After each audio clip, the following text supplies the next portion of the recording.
gelmeydi. Eğer ümmeti hidayete sebep olur. Peygamber gelmeydi. Eğer ümmeti hidayete sebep olur. Oşan için Allah ümmetke жақшылықты қалау менен iş kıladı. Ümmeti hidayete sebep kıldı. Ümmetke жақшылық қаласын. Ümmetin içinde ilimde ölür, dini düşüngönler, dini düşünmegönlerge жақшылық қаласын.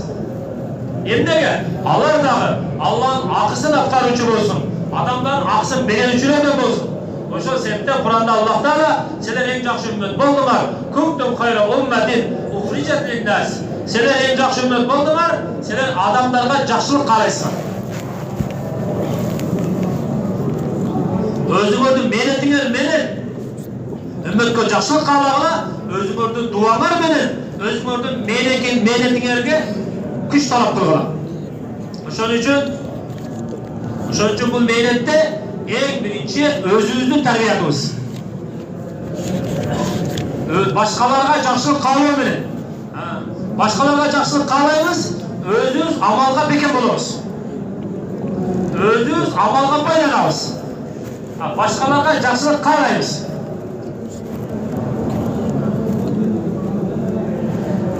Özüңөрдү өкүмгө бекемдегиле.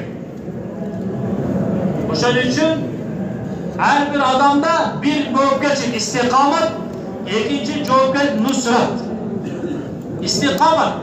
İstikamet, özüz dinge beken bololu, farzaga beken bololu, sünnetlerge beken bololu, nafillerge beken bololu.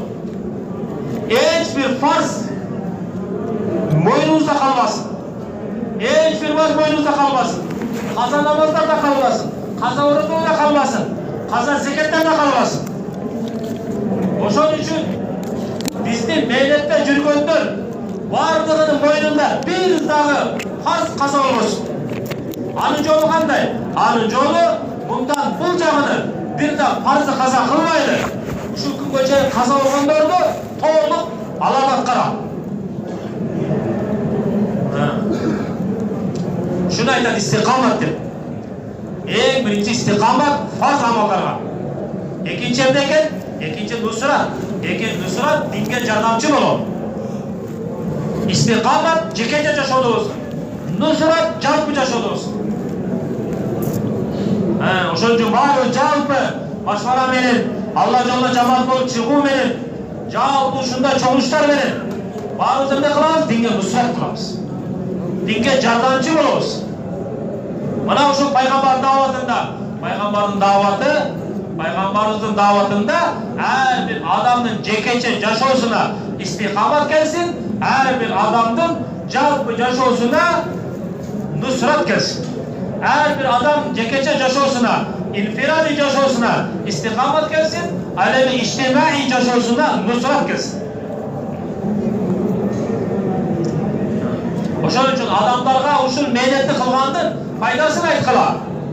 Eğer de uşul işni kılsamar, buna uşunday faydalar verilir. Emnege adamlar uşul faydalarını okup, uşul işni kılganda Allah'ta kalıp fayda olsun. Macbur, zorluk menen emez. Macburçuluk menen emez. Katuluk menen emez. Katuluk menen, macburçuluk menen hak hiç kaçan tarkabaydı. Belki biz özümüz hakka, özümüz dinge beken bololu. Başkalarına bu mehnetli kılganın faydasını aytıp, kızıktırıp, alardan yüreğinde bu işni kılganda kalıp fayda olsun. Şöyle hurmatly oturganlar, bu mehnette özünüzün жоопкерчилик түшүнөрү, bu işni ilim, zikirdin negizinde kılalı. Jahalat, gaflettan hiç kaçan din tarkabайт. Oşon üçün ilim, zikirdin maksatı gaflet, jahalattan çıkarуу üçün. İnfiradi yaşoobuzda, jekeçe yaşoobuzda, Peygamber sünnetine beken bolup, istikamet menен жашап көрүүчү бололу. Alem içtimai, жалпы чогулуp barыбыз dinge жардамчы бололу. İnfiradi yaşoo istikamatка келсин, içtimai yaşoo nusratка келсин. Kaçan dinde takazası kelsin, dayar bololu. Bizdin çoğunluğu takaza evet. Biz oşo takaza bakkanlar dayar bololu. Peygamber takaza verir. ele. Sahabe takazanat karat ele. Mana uşun peygamberin yolu. Mana uşul lazım bize terdir. Bizim çok şeyhler takaza ele. Biz uşun takazalat karabız. Bu ne oldu? Bu nusrat bu. Var o çoğul dike çatan çoğul tutarız.